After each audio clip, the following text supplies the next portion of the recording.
Hello, everybody, and welcome to another great episode of My Edtech Life. Thank you so much for joining us on this wonderful Monday. Hopefully, your Monday was as great as mine. Mine was a little slow, but it was very productive. So, hopefully, your Monday was just as great, if not better. But thank you so much, as always, for making My EdTech Life what it is today. And no matter where it is that you're joining us in the world, thank you, as always, for all of your support. We appreciate all the likes, the shares, the follows. Thank you so much for just the positive feedback and really interacting with our content, guys. As you know, we do what we do for you week in and week out. We want to bring you the best conversations. We want to bring you the best that is out there currently in the ed tech space, in the education space, so we can continue to grow together, grow as a community, and as always, sharpen our skills as well by grabbing some of those knowledge nuggets and sprinkle them onto what you are already doing great. So, thank you so much for joining us today and all of your support. And I am excited for today's show.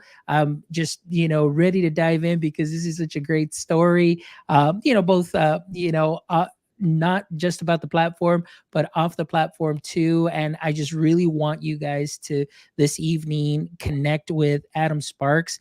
And of course, what you'll get to know about the platform that he's developed. He is a co founder, CEO of Short Answer. So I'm really excited about today's conversation. So, Adam, how are you this evening? I'm doing well. I'm doing well. Thank you so much for having me. It's an honor to be on here. And yeah, just super excited to talk about short answer and life and everything else. Um, Absolutely, for sure. We're going to talk a little bit about everything. As you know, I love for my guests to make that great connection with our audience, and we've got Sophie who's joining us as always. Thank you so much, Sophie, for all your support. I'm glad you had a fantastic Monday. Thank you for joining us in our conversation today. So, Adam, I am excited for my audience to get to know you and, of course, to get to know more about short answers. So, before we get into the heart of the conversation, I would love for you to give us a little brief introduction and your context within the education space. yeah, for sure. So name's Adam Sparks. It's great to be here with everybody. Grew up in a small town called Louisville, Nebraska, which is in the eastern part of the state between Omaha and Lincoln, on a farm. My mom was an educator for over 40 years. I have so many family members in education that I was always surrounded by it. Graduated undergrad 2014, got my teaching license, taught social studies and English for the last 7 years, mostly in Nebraska, like I said, just where I'm from, but also in China and in Chicago. So the most varied context that you could possibly imagine, and learned a lot from those varied contexts. And then for the last year, I was a full-time grad student in the Learning Design and Technology program at Stanford, in the Graduate School of Education, which is where Short Answer started. So it was originally my master's capstone project. We got some grant funding, and so we launched it in February and been working on it since. So that's the brief history of me, and super excited to talk more about all that. Oh, excellent. Well, I'm excited. It's just you got me hooked right now as when you said capstone. This started off as a capstone project, and that to me, I'm like, that's amazing. For my master's program, we didn't have a capstone. We just had like, hey, here's your digital portfolio, of course. But this is something that is great, and I'm glad to hear that your program did something like this, where now you started off with something, created something, and now it's turned into just an amazing platform for educators.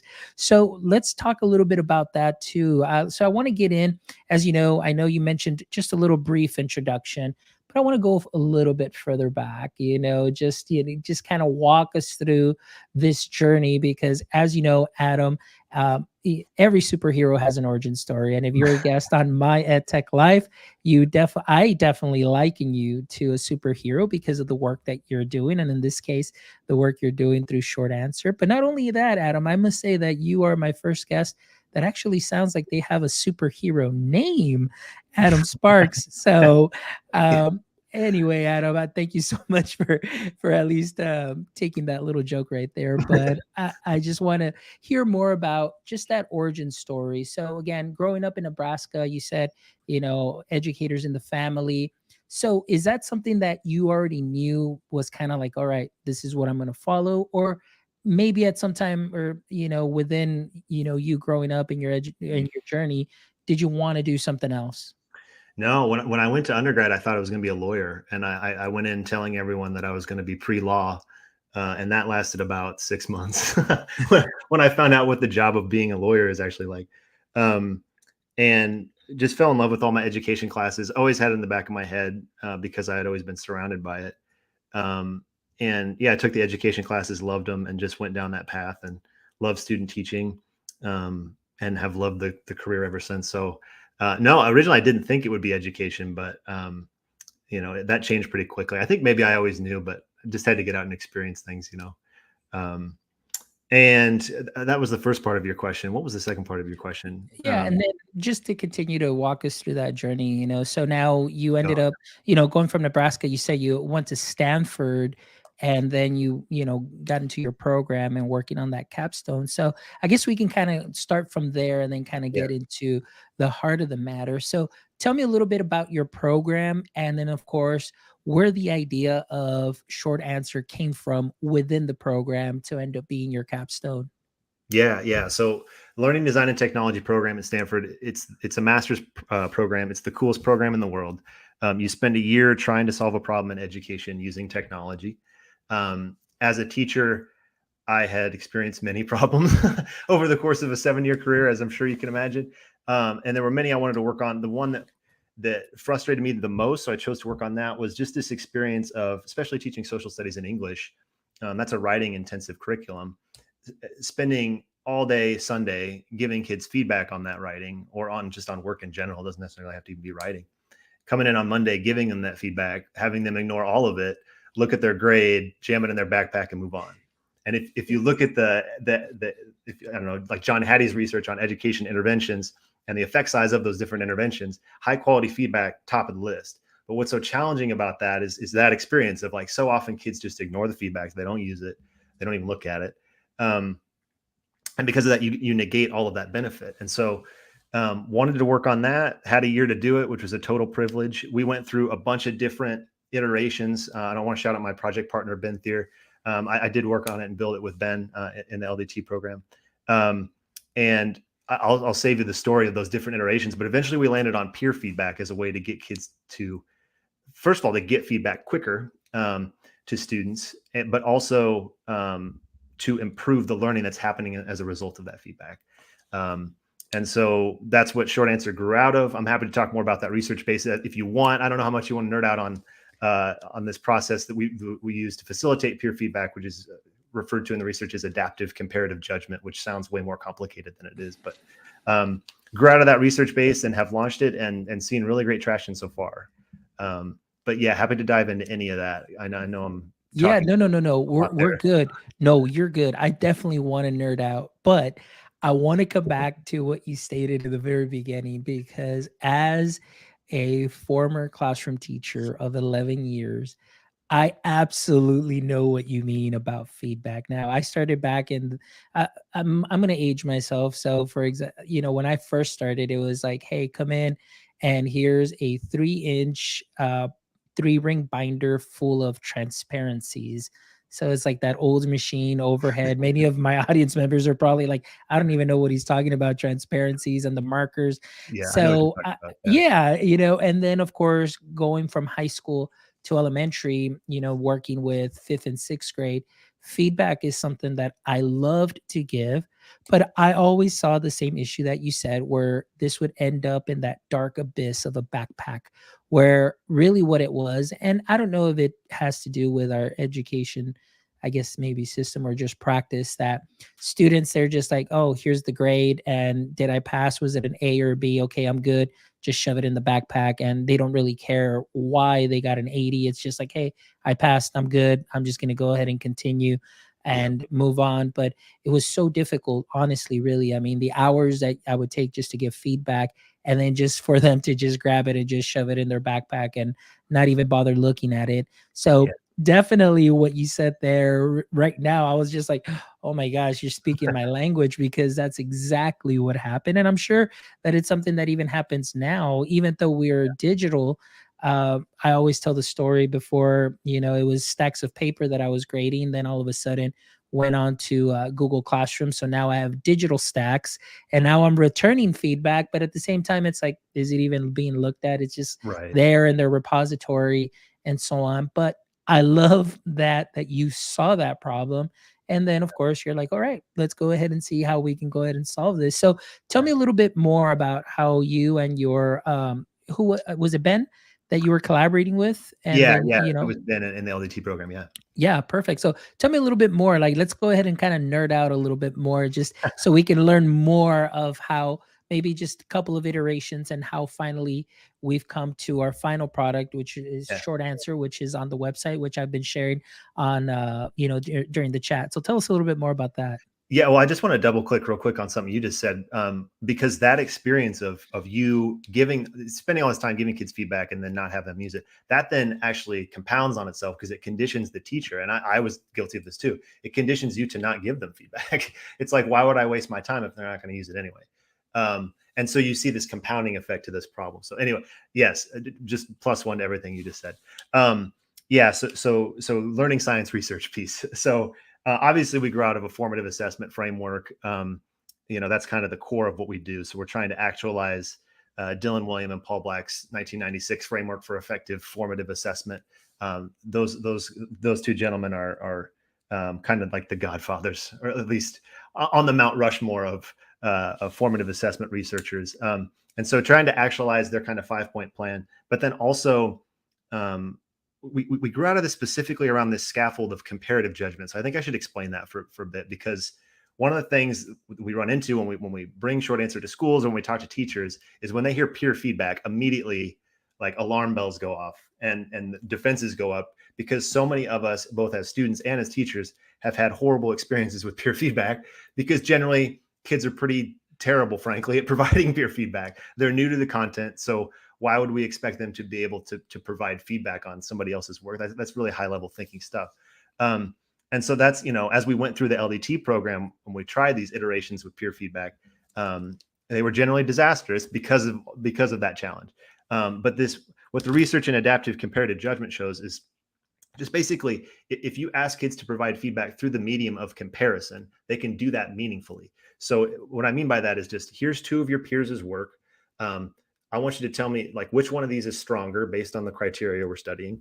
And then, okay, you pick that one. Now explain to me why it's stronger. And so kids can do that accurately. They can identify which one out of two is stronger.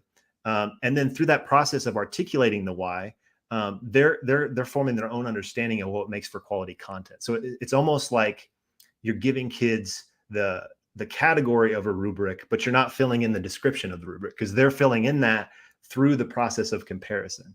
And so when you do that scaffold, but then when you average multiple comparisons, right? So if every student's, like, there's a 2019 study from a guy named Scott Bartholomew at BYU that a lot of our theory of change on our website grows out of. There was an 8th grade middle school design class, and the kids were designing pamphlets. And so it was just like, okay, here's two of your classmates' as pamphlets, pick the one that's stronger, explain, right? But then when you do that in the aggregate, so like every kid's pamphlet is compared like 5 to 10 times. And then we take the average of all the feedback provided from those 10 comparisons and put that into an individual feedback report. What the research on adaptive comparative judgment shows is that kids can provide the same level of feedback as their teachers or as experts. And that was just mind-blowing for us because of how negative of experiences, frankly, that both as a student and as a teacher I'd had with peer feedback. And so if you use Short Answer, the tool that we build, it's all based around the medium of comparison for that reason. Oh, that is great. And going back, like you mentioned, it is so true as far as, and I know I'm going way back because we just completely nerded out, and I was just like taking all that in. It's a But lot. Sorry. no, it's a lot, but it's great, and I love it because it really adds a lot of context to what we're talking about. And of course, for all our educators, that's really what we want to do. We want to definitely give them tools and of course knowledge to understand why this works, and of course the research. So thank you so much for sharing that. But I just wanted to go back a little bit when you said, like as far as the feedback, conditioning teachers to just either not want to give it, which you're absolutely right. And even for myself, maybe changing from the writing, like I used to do on paper. And then of course with digital tools, I was, implementing voice notes, I was implementing video. and so on. And even then, just trying to engage them in maybe in a different medium and modality, still to that day, there was still students that wouldn't even bother looking at the feedback, because it's like, hey, it doesn't matter. It's like, as long as I get higher than a 70, I'm okay. Yeah. And then of course you get the students that didn't do very well, and they're just like, whatever, maybe the next one, and then they just keep falling behind. So that was something that I knew, from my experience that I have. And to be quite honest with you, even in my new role where I have to, I give some feedback and I'll send videos. And now we've got some wonderful tools and platforms that are out there that'll actually, see if they did open the link. Even as adults, still, don't open that link. And I think, like you mentioned, it's something that is conditioned, whether it's like, hey, you know what? I already did what I needed to do as far as my task is concerned. I'm good. I passed, or I did the minimum, and everything still worked, and that's it. But this is very interesting, like you mentioned, because in the classroom, when we do like our think, pair, share, or hey, our peer review, it was always like, hey man, like here, I'll just give you 100, or you give me 100, or you give me an 80. And you felt like you couldn't be honest with the feedback, because then you were going to start something with, within your classroom, because it's like, oh man, he gave me a 70 and I can't believe that. And then the next time around, you're going to come back and get that. But again, it all comes back to the training. It all comes back to that exposure. And of course, doing some research, like you mentioned. And, so it was very enlightening what you shared with us, where even students can give as good of feedback as a teacher can, but obviously we need to make sure that they're properly trained, and they have access to those resources to learn together, and giving them time to learn together, for sure. Yeah, yeah, and I just want to add, because I don't think I said it when I was talking about the comparative judgment piece, but it's also all anonymous, which is so important in kind of alleviating some of the concerns you just mentioned. When you know who you're providing feedback to, it adds this social pressure layer Yes. that you need to get rid of if kids are going to provide meaningful feedback to each other. Um, yeah, yeah. Anyway, I just wanted to add on that. Yeah, no, absolutely. And you're absolutely right. And it just goes back again, like, would say, well, who graded it and who graded it? But I remember, I mean, in my time, in my generation, I was always, make sure you write your name on there that you graded it. So now it's like, oh, you made a mistake. And now they know who it is that, either called them out on it, and So so on. So I was like, man, teachers, I think they just had a lot of fun back then, making us write our names on those papers, so they knew who they were giving the feedback to. All Well, right. Well, you're touching. Sorry, I'm going to nerd out just a little bit yes, more, yes. because you're touching on. There was this study done. It was in the '90s. I can't remember the year, but the names of the researchers were Kluger and Denisi, and it's like this epic. It's one of the most epic studies on feedback ever done. They looked at every feedback study dating to like 1905, and Dylan William calls it. Dr. Dylan William, famous formative assessment researcher, calls it one of the most counterintuitive results in all of psychology. And it was, they looked at all this study on feedback, all these studies on feedback, and they found that, I'm going to misquote the number, so don't quote me directly, but like 40% of them, or something like that, resulted in negative outcomes for learning. So not only did they not improve learning, they actively harmed learning. And it's because of kind of what you're hitting on. It's so often when students get feedback, they react to it emotionally. And that is, I think, two times as strong. Or I'm just making up numbers here, but when it comes from a peer, I think that's definitely the case. And when you react emotionally to it, when you get upset, or when you get like excited, like there's any number of emotional reactions that you can have, where instead of focusing on the content, you're focusing on dealing with that. And in that way, it's actually pulling you out of the learning. And it's just another data point on how feedback is so challenging to do well. And there's this whole social emotional piece that comes with it that is, it's part of, teaching. Yeah, we talk about the learning sciences, and it is a science, but it's also an art. And it's knowing your kids, and knowing how to handle and do different handle the relationships of your classroom. And it definitely plays into the impact that feedback is going to have in your classroom, for sure. Yes, you're absolutely correct. And like you mentioned, it's that emotional piece is there too as well. And yeah, I mean, even for adults, I mean, you get some feedback. It's like, sometimes we tend to overreact and say, wait a minute, it's not personal, it's just the feedback that is given. And even more so, with the young adults, and then of course, grade school kids too as well, they get really bummed out and it's all emotional. So then tell me a little bit more. So now we've done the research, and then of course now you and Ben are here working, and then you said this was your capstone. And so tell me a little bit more on how you came up, I guess, or when you came up with this final iteration, and Mhm. then how you saw this, or maybe did you put this into practice and then say, hey, we've got something here, because you mentioned that you had a grant or some grant funding for it too as well. So tell me Yeah. a little bit more about that story right there. Well, first I'm going to say we are not a final product. We're still very much building it, Okay. but I know what you mean. I know what you mean. Mhm. So yeah. So when the spring semester of 2020, or spring quarter, I guess we're here at Stanford. They're on a quarter system. 2023, 2022. Sorry, 2022. I lose track of time. I apologize. It doesn't even matter. Yeah. Um, we were building the capstone, and we had applied for this thing called the tools the Futures Tools Competition, which is still a thing and is amazing. It's this international learning tools competition. Teachers can submit, anybody can submit to it. Just like, hey, I have this idea for an app that would help education. It's competitive, but like I think they have different tracks and you can win things. And so we were super. They were like, it's a global competition. There were like 800 applicants, and we won it. And so that gave us a pretty good chunk of grant funding. But just as importantly, like it gave us the confidence to be like, okay, this, like, yes, the money is very important, obviously, if we're going to work on this full time post grad school. But like, this is real validation from serious learning sciences researchers that like this could be something. So we should pursue it. So I think just as importantly for us, winning that grant was the confidence piece for us. Like, yes, we can do this. And so worked on it full time post graduation here at Stanford. We launched we did like a fall pilot with about 20 select teachers, many of them coming from my personal network, because we didn't want to, the whole Silicon Valley ethos of like move fast and break things. We've always kind of had a problem with that in education, because I can't move fast and break things, because I would be breaking students and teachers, and that is horrible. So we couldn't, at least in my opinion, we couldn't do the traditional Silicon Valley thing of just launch it and see how people react, because we didn't want to have a negative impact on students' educational outcomes and experiences. So we did a fall pilot with 20 teachers. We broke them into chunks and iterated on short answer at each step of that.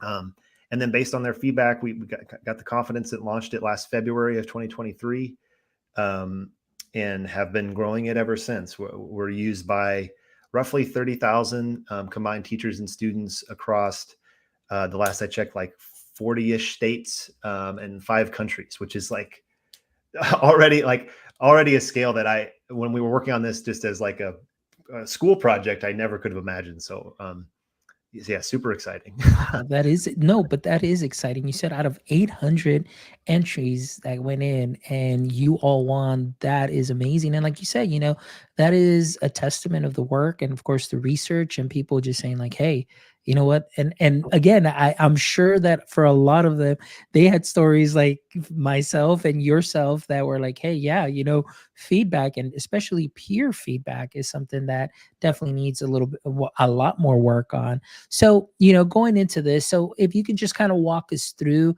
I know that I've been sharing your website and so on, but before you do share your screen or anything like that, if you can just kind of walk us through a little bit as far as how short answer can help empower the teacher, and of course, kind of help the student community be able to learn, the feedback process. So tell us a little bit about, how short answer does that.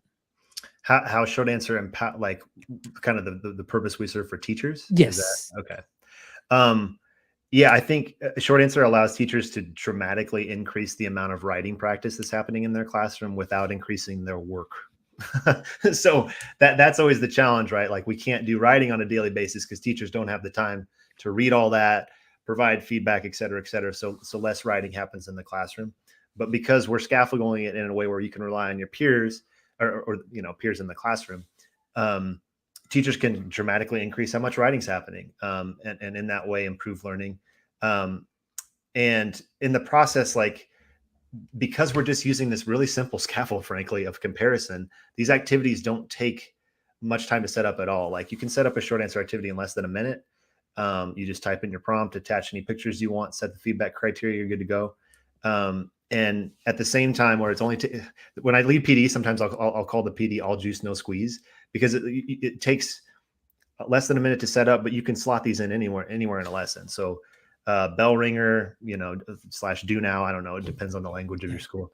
Like in the middle to break up like direct instruction, to do guided practice, to do independent practice as an exit ticket. Like I've seen teachers use it across the board. I've seen it done in less than 5 minutes. I've seen it take an entire class period. So it's highly customizable, but again, it's not taking the teacher any time on setup, and it's not taking them hardly any time on feedback because it's happening in the app. So I think that's the benefit for teachers. We are keenly aware as a builder of another ed tech tool of this I don't know, syndrome of one more thing that teachers deal with all the time. Of like I know you know this as a former teacher, like constantly having one more thing added to your plate that you have to do as a teacher. And we certainly never want short answer to be that, because I have had experiences where ed tech tools became that.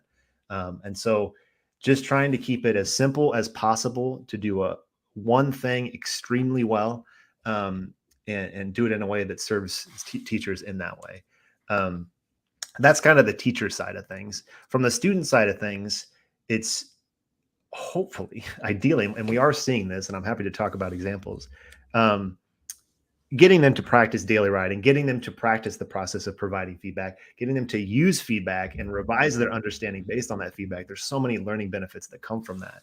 But then just as importantly, it's engaging to them. We're moving into, we're already there. We're moving into an era of AI where I can spit my Google Doc into whatever ChatGPT wrapper that there is, and it kicks out feedback that's like serviceable, and where it's serviceable now, it's going to be incredible in 5 years, I'm sure. But I think what's lost in that sometimes is like, why are students going to want to learn how to write? If the machine can do it for them, why should I learn how to do it? It's like, it's the question that math teachers have dealt with in a different form for a long time, of like, when am I ever going to use this? And I think we're approaching that with writing. And that's super interesting and something that I care a lot about. And I'm hoping that the way that we've structured Short Answer motivates kids to want to learn how to write, because it's such a social, gamified experience, that those aspects will touch on that motivation piece. So that's my long-winded answer to your question, both from a teacher side and from a student side, on how we serve teachers and students. And that's great. One of the couple of things that you hit on too is just how simple it is, or it sounds. Like I said, I know you're going to show us a little bit right now when you share your screen, but I think you hit on something that's very important that you're taking into account, where oftentimes I think there's a lot of ed tech companies that really, it's just, they see you kind of like as an invoice, and it's like, whatever, this is what our product does, take it or leave it. And they try and sell it to you and so on.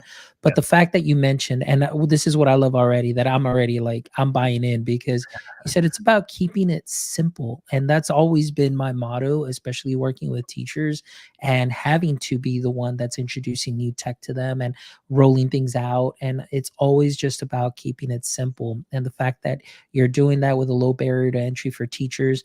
And like you said, in the experiences that you've had and the feedback that you've received from Short Answer and the way that it's being used, the fact that it could be used as, an exit ticket or an, in between kind of break deal. And, it can either go long or it can go short. It just all depends on the way that you have your class structured, but also the fact that it helps students with the writing process. And I'm going to be honest with you. I mean, in our district, we struggle to get our students to write. I mean, it is a struggle in elementary. And of course, we have initiatives where it's like writing across curriculum. But then because there's other initiatives, for example, for a lot of our students that are emergent bilinguals, they have to do writing. So it's almost, since we can't single students out, it's like, no, everybody's going to write, but then you only get those 7 papers that you really need because you need to submit those, but then everybody's going to write. But what happens is that starts happening probably maybe like in 3rd grade. So by the time they go to 4th, they kind of know what's up, like how, oh, I know what we're doing. And then of course you get no effort, you don't Yep. get students that really write. But also it's because we don't give them enough time to write and practice, and of course be able to do feedback. So having a platform that is fairly simple to use, easy to implement, where there's no tech fatigue, where it doesn't feel like a tech burden, and it's not it's not your 101st plate now that you're spinning. That is a win. But so I want to know a little bit more. So I don't know if you have your screen ready to kind of share and maybe kind of give us a little walkthrough as far Yeah. as what we can find in the app. Yeah. Let me share my screen quick. Yeah, that'd be great. That way, our audience members that are watching live or will be watching the video can just see and get a little bit familiar with what short answer is and what it does. And again, just how to find it. And I know I've been sharing that link. So, Adam, walk us through. Yeah. Yeah. So this is our landing page. It's myshortanswer.com. This is where kids will go to log in and teachers will go to sign up. But for today, just for our purposes, I'm going to go to the teacher resources tab. That's where you'll find everything that you need to get started, tutorials, content alignment when it comes to specific standards, PD stuff. But again, just for today, the product walkthrough is going to be most helpful. And I'm actually going to show the student facing side. I think that'll help the most. And I believe I can full screen this. Okay. So mechanically think like Kahoot, kids sign in with a code. It's how many K-12 instruction and assessment apps work, right? So kids sign in with code. They do not have to create an account. Again, going back to that keeping it simple piece, students don't need to create accounts, so you don't have to worry about that as a teacher. They just type in their name using the code. Once the teacher's got them all in, they'll push out a question. That's the screen you're seeing here.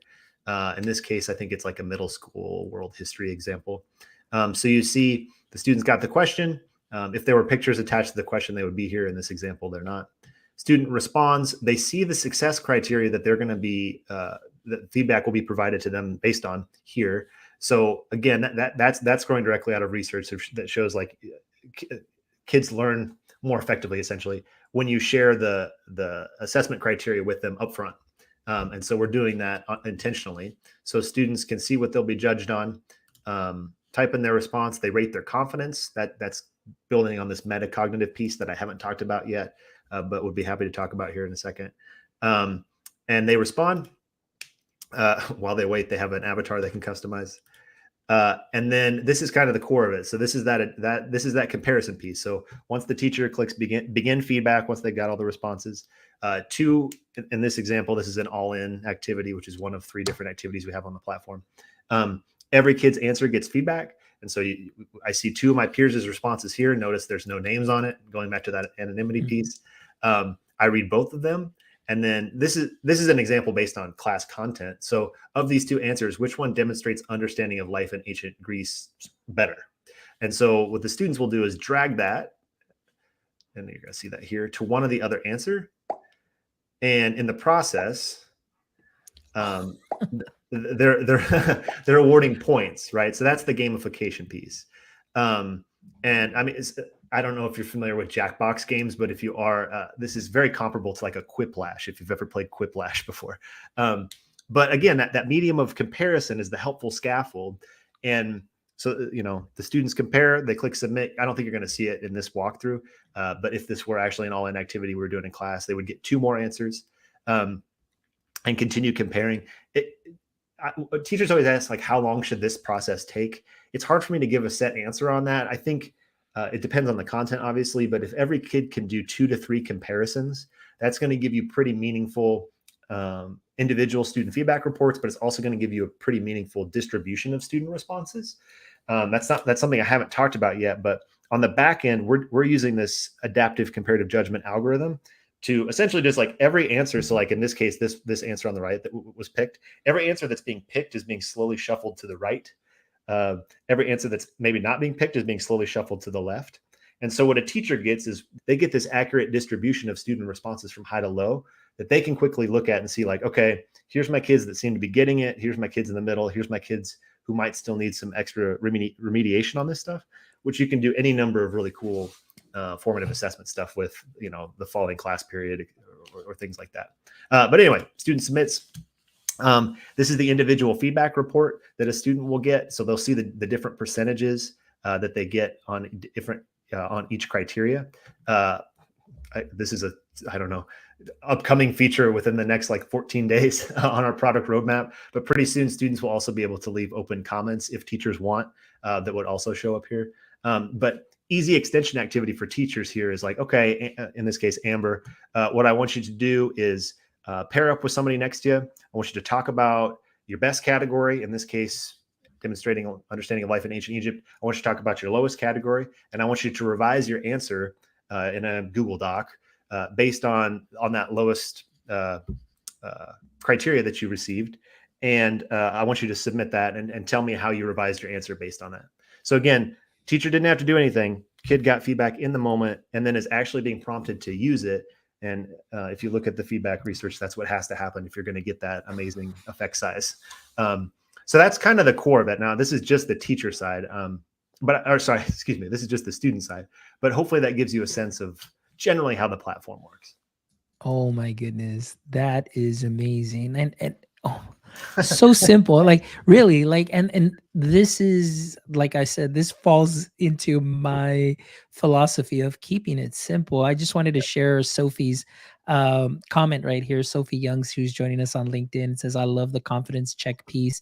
So that's awesome. So thank you so much, Sophie, for joining us and sharing some of that feedback here on Short Answer. But you're absolutely right. What I love about this is how easy it can be set up by the teacher. You set up a question, and really it's not just for your ELA class, your English class. It's here we were doing social studies or history or, whatever it may be. But the fact that now with something like this, you can really take your writing across curriculum to another level in a gamified way with just those short answers and being able to work with students, and then the students kind of start understanding the feedback. And I absolutely love that interactive piece where they just drag and demonstrate, where they're giving the points. And like this is amazing, Adam. Thank you so much for sharing this and the work that you're doing. But I don't know. I didn't know if you wanted to add something to that, but I kind of wanted to give you a little bit of time so we can come back to that metacognitive piece that you wanted to add a little That's bit what on. I was going to add on to. Yeah. Yes, please. Yes. Yeah. So I think her name was Sophie. On the confidence piece, we have students rate their confidence at the beginning, and then you didn't see it in this because in All In we don't have kids do it, but in our battle royale activity we do. The students will rate their confidence again at the end, and it's interesting to do. There's any number of extension activities you can do with, like, did your confidence change after seeing your peers' responses, and after providing feedback and after getting your the feedback that you received. Did your confidence change? If so, like, why? And that's such a simple extension activity, but so powerful from a metacognitive perspective, because what you'll get is a kid that had really low confidence that actually did really well. And it's like, oh my gosh, or the opposite, which is often the case of, like, I know this stuff better than anybody. And then the feedback is like, maybe you don't. And in the process, that helps kids develop that metacognitive awareness that is so beneficial, especially when developing that tacit knowledge. And I think tacit knowledge is so important when it comes to writing, of like, maybe I can't articulate it, but I know it when I see it. And when you see all these exemplars through this comparison process, and then you go through that metacognitive reflection, I think you're definitely, I don't know, developing those skills. Yeah. Yes, absolutely. Anyway, sorry, just wanted to double click on that. Yeah, no worries. That's amazing. So Sophie's adding here, I had kids writing in math and science all the time, but it took so much time. I am with you, Sophie. I was a science, social studies, and math teacher, and I know what that means. So this would have been a game changer. Absolutely have been a game changer. This is amazing. So yeah, I agree with you, Sophie. Thank you so much for that share. Wow, Adam, like Can I just shout out real quick writing in math and science classes? Because I think when we present this tool at conferences and stuff, it's like, oh, that's like a social studies, humanities tool. And it very much is, right? Those are our power users. But if you look at like the next generation science standards, like NGSS, national standards, like there are so many specific standards around crafting scientific arguments, like supporting scientific arguments with like evidence-based scientific claims, and those are one-to-one, like with a lot of the writing standards.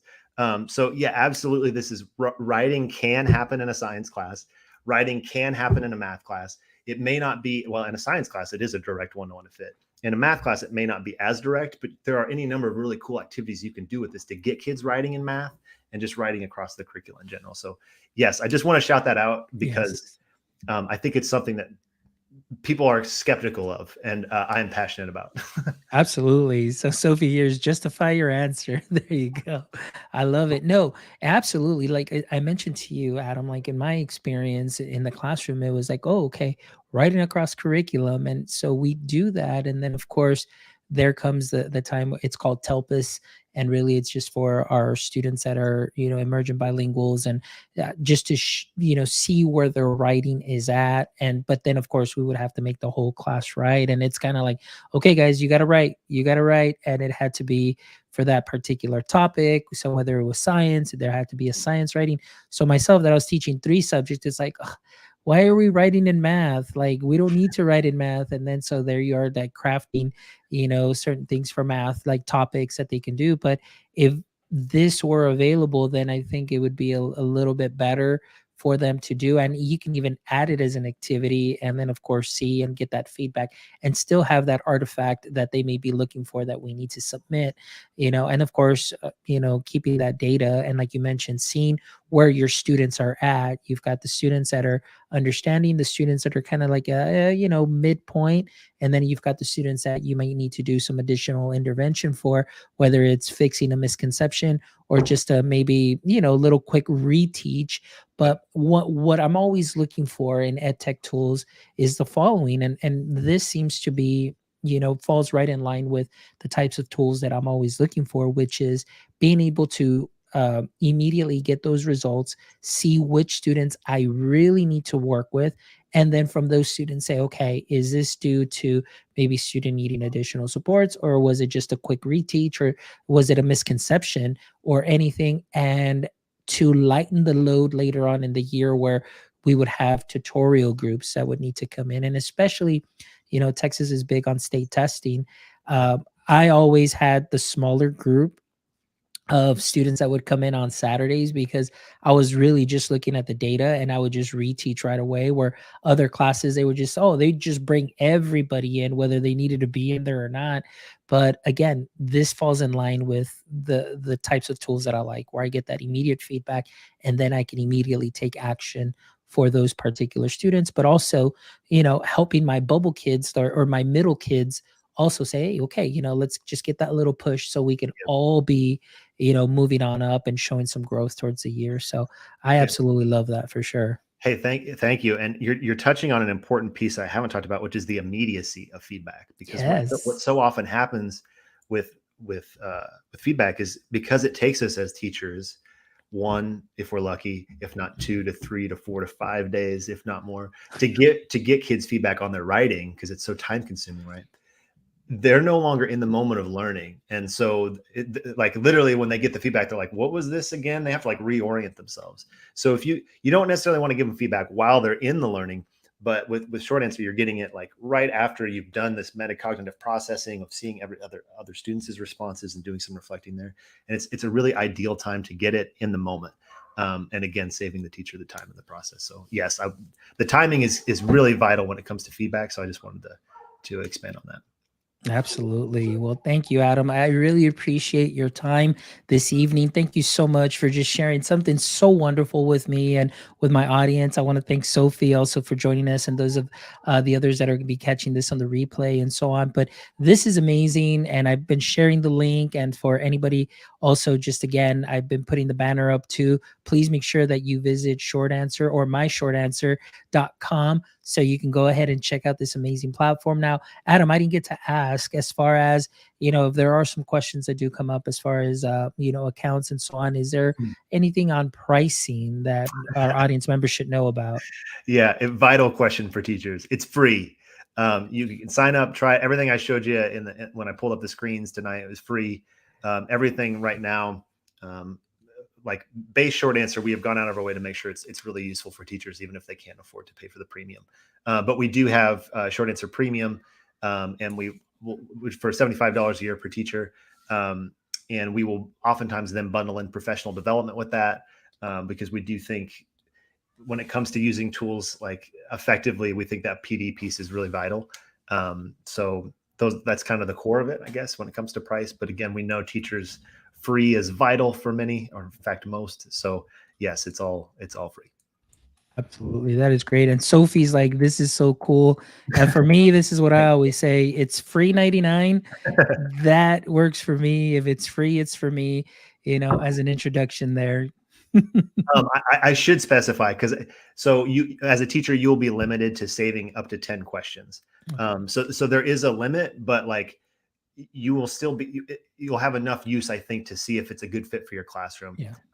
So anyway, I want to be transparent about that. Like, Perfect. anyway, Well, yeah, hey, as long as there's a free trial, and like you said, yeah, from what I'm seeing, just that value that is there, this might be something that would be great, just all together, maybe just bundling up, like you mentioned, either the PD or at a district level, because I know that writing is something that we definitely need to work on. And I know in my district, and especially here in Texas with the state testing now, that they have what is called the constructed responses, where students have to type in an answer.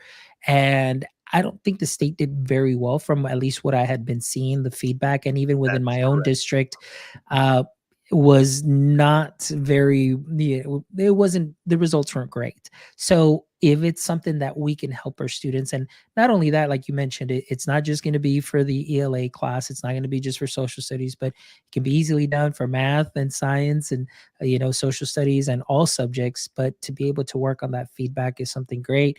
The immediacy of the feedback for the on the teacher side, also for the students to be able to continue to grow, and you can extend the questions and just build them up, and that's really what we want. So this is great. Thank you so much, Adam, for you and your work, for creating this and the idea that you had and just bringing it to fruition, and most importantly for bringing it to our education landscape and helping our teachers with these problems. And it's so important. So thank you, Adam. I really appreciate the work that you're doing. And and to Ben too, also for contributing, to all of this. Yeah, And pleasure putting the bin. so And that's I want to wonderful. shout out And I want to shout out my wife too, because yes, I'm building it with my wife. So yes, Alexa deserves a shout out too.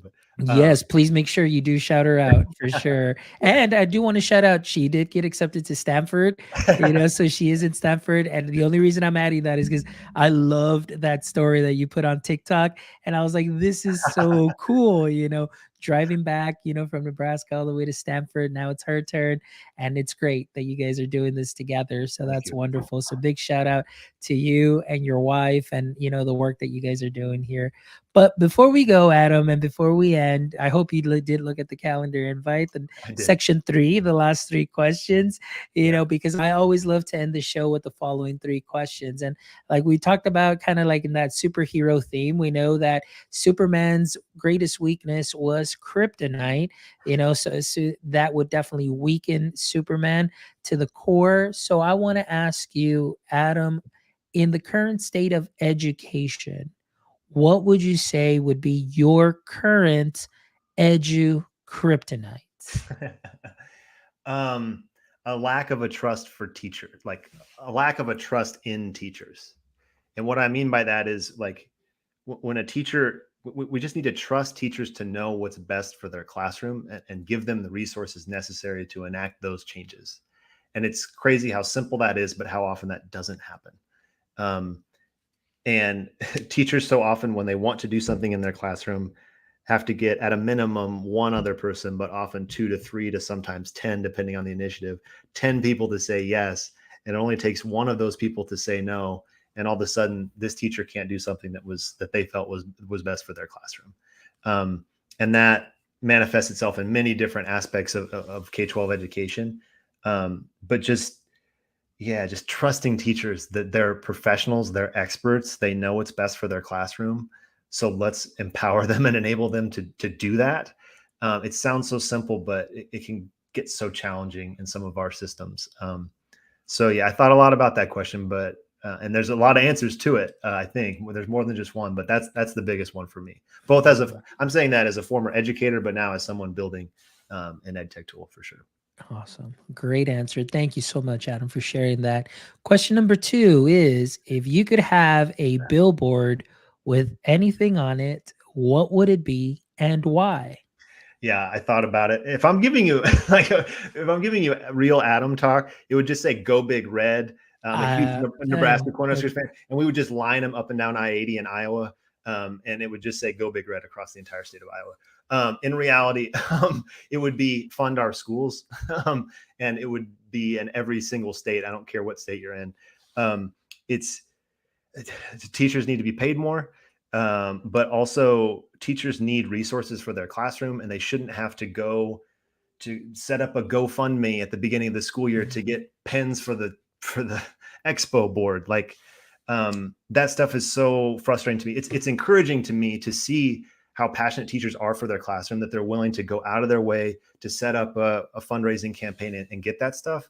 But that shouldn't be necessary in the American K-12 system. So yeah, fund our schools would be my giant billboard that I would put anywhere that I possibly could. I love it. I love it. So that's great. Thank you so much for sharing that, and go Big Red. Yeah, All go Big right. Red as well. And the last question, Adam, is if you had to write a book starting tomorrow, what would your book be about? Yeah, I'm not qualified to write a book on anything. Let's get that out of the way up front. But if I had the time to sit around and research and write a book, it would be about how AI is changing formative assessment. And I say that because I've lived, I've been ensconced in the formative assessment research base for the last 2 years, and it's crazy how much of it. It's not crazy. It's understandable how much of it is I don't know, like grounded in the practical realities of teaching, as it should. But so many of those practical realities have changed because of AI. Like AI affords us so much efficiency when it comes to things like all the administrative tasks that come with teaching, but also like lesson planning and grading and like you name it. Like it affords us so much more opportunity that many of the recommendations, I think, historically around formative assessment should change because we have this new power in our, at our fingertips. And that, I mean, that's I don't know if I'm going to be able to like summarize all that right here. That's hence the book. Like, but I think you could write a book on that. And I'm sure somebody's working on it right now, but that would be my book. Yeah. Formative assessment in this new age of AI, because there's so much potential to just revolutionize what we're doing with formative assessment, I think. Great answer. Awesome, Adam. Well, thank you so much, Adam. Again, it's been an honor and a pleasure to have you here. It's honestly, being able to connect on TikTok and immediately just see a video. And I was like, okay, I got to reach out, and you kindly reaching back and making this happen. I'm thankful that you found time out of your day to be here on the show, really share your passion, share your background, your origin story, and obviously what it is that you're working on. So for all our audience members, please make sure that you visit myshortanswer.com, myshortanswer.com. And of course, you'll find that in the show notes along with Adam's contact information. Also, Sophie here, shout out saying I would read that. So, hey, Sophie would read that book. So you've got one reader in Sophie, you've got one reader in me. So, hey, maybe we'll see that book, the Adam Sparks Yeah. AI is going to change formative assessment book. So there you go. Well, Adam, thank you again. I appreciate you. And of course, Sophie and all our audience members, thank you as always for making My EdTech Life what it is today. Thank you so much for all the support, all the likes, the shares, the follows. Please make sure that you follow us on all socials at My EdTech Life, at My EdTech Life. And please, guys, if you can do us a favor, hop over to YouTube. Please give us a thumbs up and subscribe to our channel. We're trying to get to 1,000 followers, so we would definitely appreciate all your help and support so we can go ahead and make that happen. So please make sure you jump over to that. But of course, as always, make sure you visit our website at myedtech.life, myedtech.life, where you can check out this amazing episode and the other 239 wonderful episodes full of amazing knowledge nuggets that you can take and sprinkle on to what you're already doing great. We've had education practitioners, professors, edupreneurs, solopreneurs, founders, teachers. We've got just a little bit of everything for everybody. And so I know that there'll be an episode just for you there. So please make sure you visit our website. And of course, if you'd love to contribute to our mission, visit our merch store. They're located on our website where you can get yourself some My Edtech Life swag. We know that the cool winter season's coming around. So maybe you might want to pick up yourself a sweater or some lounge wear, maybe even some conference wear, because we're definitely hitting conference season too for the winter. So make sure that you show your support. So thank you guys as always. And don't forget, my friends, until next time, stay techie.